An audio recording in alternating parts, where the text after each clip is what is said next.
పాత్రికేయ మిత్రులారా, వందనాలు మీకు. ఒకసారి ప్రసాద ల్యాబ్లో నేను అలా బయటకు వెళ్తున్నప్పుడు మన సార్ అక్కడ దియాడిదారు ఉన్నారు, ఫైనల్ మిక్సింగ్ దియాడిదారు ఉన్నారు. ఆయన వారు కనపడినట్టు విశేష వెంటనే ఆ మహానుభావుడు ఇప్పుడు ఏం చేస్తారు సినిమా, పలానా సినిమా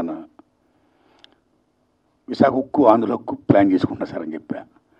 ఆయన ఒక మాట అన్నారు, నారాయణమూర్తి గారు మీ సినిమాలు సక్సెసా ఫెయిల్యూరా పక్కన పెట్టండి, మీరు చేసే ప్రతి అటెంప్ట్ కూడా ఒక అచీవ్మెంట్, మీకు ఎప్పుడు ఏ సహకారం కావాలని చేస్తాను అని ఆ మహానుభావుడు నేను అడగకుండా ఎంతో సహాయ సహకారం అందించాడండి.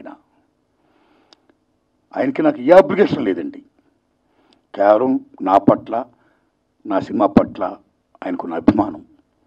అందులో భాగంగా అయ్యా నేను యూనివర్సిటీ పేపర్ లీక్ అని ఎడ్యుకేషన్ సినిమా తీస్తున్నాను, దయించి మీరు చూడాలి, చూడడమే కాదు మీకు ఏమాత్రం నచ్చినా దయించి ప్రమోట్ చేసి నా సినిమా ప్రజలకు రీచ్ అయ్యేటట్టుగా హెల్ప్ చేయాలి అని నేను విజ్ఞప్తి చేయడం, నా విజ్ఞప్తిని మన్నించి ఆయన అమూల్యమైన టైంను కూడా నా కోసం వెచ్చించి నా సినిమాను చూసి ఈవేళ నా సినిమా గురించి ఆయన మాట్లాడుతున్నారంటే ఆయన నా హృదయపూర్వకంగా ధన్యవాదాలు చెప్తున్నాను.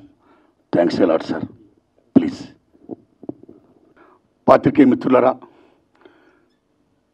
త్రివిక్రమ్ శ్రీనివాస్ గారు నా విజ్ఞప్తిని మన్నించి వారు రావడం, నా సినిమా చూడడమే కాదు ఆయన మెచ్చుకోవడం, చాలా మంచి సినిమా తీసుకున్న నారాయణమూర్తిని మళ్ళా అభినందించడం, ఇది కేవలం విద్యార్థులే కాదు తల్లిదండ్రులే కాదు ఉపాధ్యాయులు మొత్తం అందరూ కూడా చూడదగ్గ మంచి సినిమా తీసావని ఆయన ఇలా చెప్తుంటే నాకు చాలా ఆనందం ఉందండి.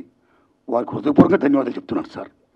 ఈ సినిమా ఈ నెల ఆగస్టు 22వ తారీఖుని రిలీజ్ చేస్తున్నానండి. ఓ ప్రేక్షక దేవుళ్ళరా మీరు చూడండి, నా చిత్రం ఏమాత్రం బాగున్నా సరే 10 మంది చెప్పండి, ఆదరించండి. నేను ఇంకా ఇలాంటి చిత్రాలు తీయడానికి నాకు శక్తిని ప్రసాదించండి. వందనాలు మీకు. Thanks a lot. Thank you. ఈ టైం కూడా వచ్చారు మీరు పాత్రికేయ మిత్రులారా, మీ దండం పెడుతున్నాను.